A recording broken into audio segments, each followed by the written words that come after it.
Right now, you might be thinking that immigration's Britain's biggest problem. I don't necessarily. I think immigration's just a symptom. The real problem is much bigger. It's the nation state which is starting to fail. And to understand why, you need to go back about 300 years. Around this time, thinkers started to ask questions that previously had been unthinkable. John Locke asked, if governments derive their authority from the people, what happens when they stop serving the people? And then you had Thomas Paine, who challenged the concept of inherited power. Why should one family rule millions simply because of who their father was? And then you had Jean-Jacques Rousseau, who asked perhaps the most dangerous question of it all. What gives any government legitimacy? For centuries, the answer had been simple. God, the crown, tradition. But these men proposed something radically different. Perhaps legitimacy came from the consent of the governed. Perhaps governments existed to serve the people, not the other way around. And that idea, it literally changed the world.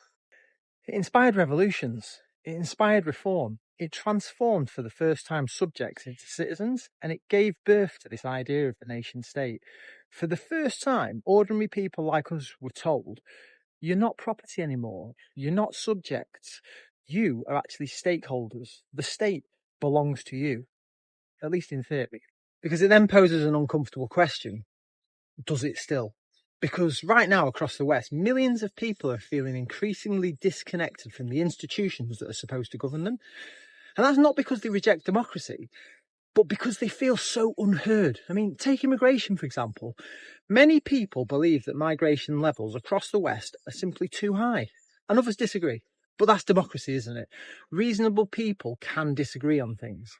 But there's a deeper issue to this.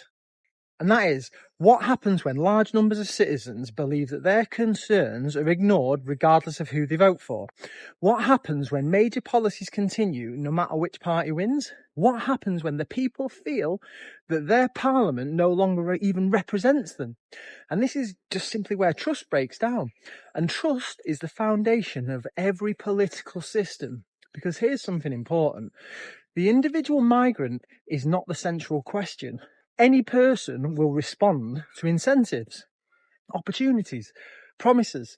If somebody is offered a better life, of course they're going to try and take it. The real question here is about politics. Who designed the system? Who designed the incentives? Who sets the rules? Who is accountable for the outcome? These are the questions that we need to be asking. Not because democracy is failing, but because democracy only works when the government in charge remains accountable to the people that they serve. And that brings us right up to the modern paradox. The Enlightenment